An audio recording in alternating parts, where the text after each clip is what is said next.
Your life is an expression of your programs because 95% of your life comes from the subconscious. What would happen if your subconscious programs matched the wishes, desires, and aspirations you hold in your conscious mind?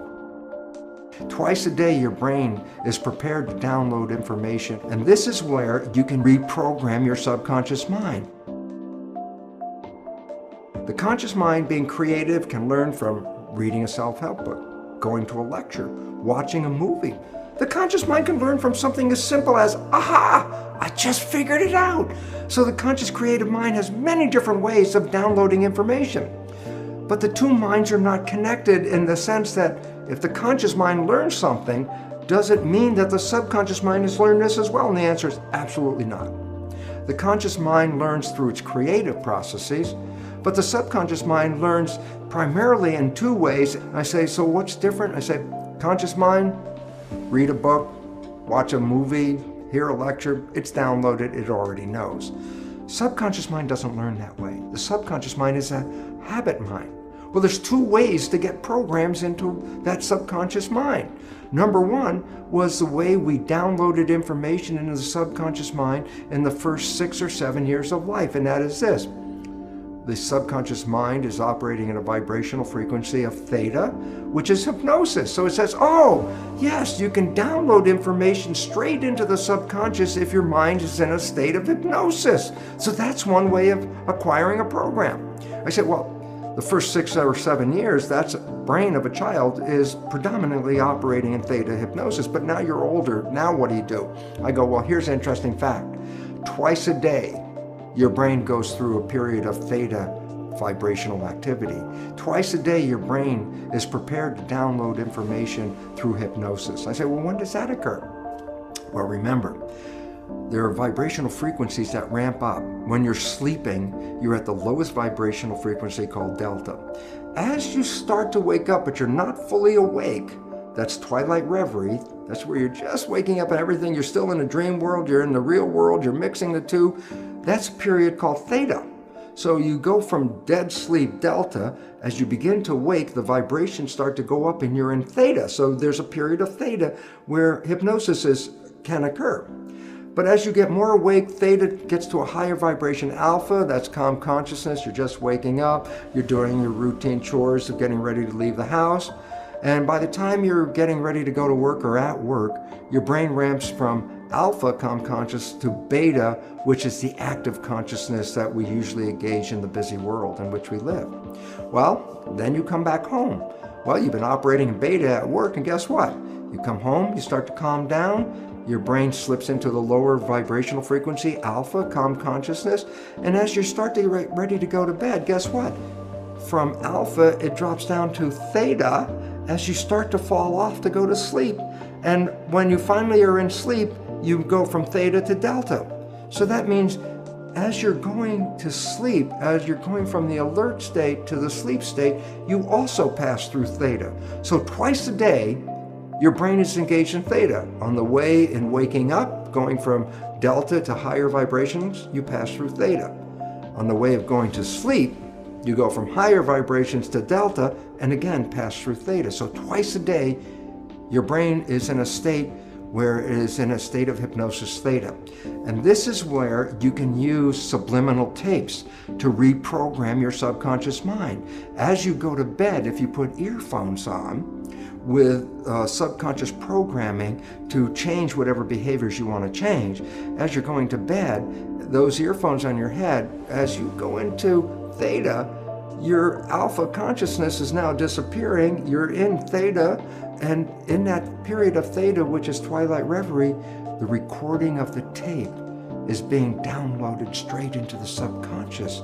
And that's how subliminal tapes work. So if you want to change a program, you can select a tape that will have the program that you desire to put into your mind.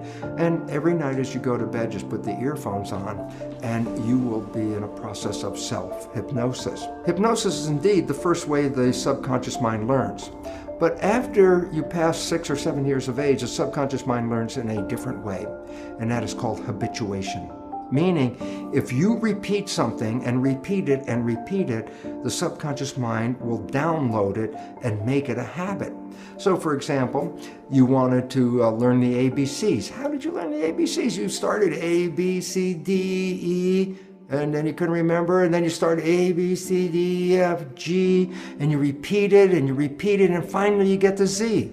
And guess what? After repeating the alphabet hundreds of times, there's a point where now it's part of the subconscious. So guess what? It's now downloaded in your mind. If I ask you to give me the sequence of the alphabet, you can simply rattle off unconsciously A through Z without even thinking about it. Why? You created a habit that downloaded the alphabet. So, after you're 6 or 7, and you want to change programming your life, a way of doing it is the conventional way, is creating a habit, repeating something on almost a religious level. Let me just make it clear. A sticky note on the refrigerator is not a habit. A sticky note on the refrigerator is more or less a wish. Every time you look at it, I wish that would be true, but that's not a habit. A habit means you have to do something and repeat it and repeat it and repeat it. That's the way you learn everything after you're 7, and that's how you learn how to drive a car, for example, or the work that you do, or whatever activities you get involved with. When you repeat them, they become habits in the subconscious mind. But now comes a very important issue. What are the programs you have to change in your subconscious mind? Especially important is the fact that most of these programs were introduced into you even during the last stage of pregnancy, the last trimester, in the first 6 or 7 years of your life. So I say to you, well, tell me about the programs that you learned when you were 1 year old. Tell me about the programs you learned when you were 2 years old. And you go, I don't know, I wasn't consciously aware of those things. I go, yeah, because consciousness started more around 6 or so. So I say, well, how do you know then the programs that you have? Here's the fun part of the whole thing. Science has revealed that we operate our lives 5% of the time from the conscious mind, and 95% of the time our behaviors are controlled by the programs in the subconscious mind. What does it mean? It's simple. Your life is essentially a printout of your subconscious programs. That's what you're operating 95% of the time. So you want to know what the programs are? It's very simple. Look at your life. The things that work for you and that come to you and the things that you want come to you because you have programs in the subconscious that encourage their being there. But anything you struggle with, anything you have to work hard at, anything you put an effort into, you're doing that because you're trying to overcome a program of limitation that is preventing you from going there. So all you have to do is look at your life and say, hey, what works for me works because I already have programs to support that. What I'm struggling with in life, I'm having a problem with because I have subconscious programs that do not encourage that behavior. So right away you automatically know, what behaviors do you want to change? They're the ones that you have difficulty with. Okay, how do you change them? Well, you can use self-hypnosis, the subliminal tapes. You could change them by creating new behavioral habits that you repeat every day religiously, changing the old behavior and rewriting it live every time, saying, no, don't do it that way. No, don't do it that way. Talking to yourself and saying, that's not what I want. This is what I want. And you constantly repeat this to yourself. Guess what? Habit will inevitably change that program and put it into the new program. So now we're down to a very fundamental understanding of life. And that fundamental understanding of life is this. Your life is an expression of your programs, because 95% of your life comes from the subconscious. That if you want to change your life, you could do either of two things: stay in the conscious mind, be mindful, or 2, rewrite the programs in your subconscious mind. Think about this. How many of us talk to ourselves and say, oh, come on, Bruce, don't do that. That's such a stupid thing. And I'm talking to myself to try to change a behavior.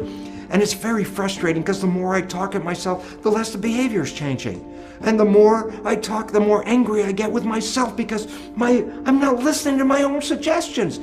And then I ask people to stop for a moment. I say, you're talking to yourself. Who are you talking to? And you say, well, I'm talking to my subconscious mind. I go, well, there's the problem. The subconscious mind is like a tape recorder. There's nobody in there. So all of that effort to try to change the subconscious mind by talking to it is a waste of time for a very simple reason. There's nobody in there to respond to your new wishes and your new desires. You actually have to engage hypnosis, habituation, What is the consequence of rewriting it? And simple answer is this. What would be the consequence if your subconscious programs matched the wishes, desires, and aspirations you hold in your conscious mind? Thank God we can reprogram the subconscious mind.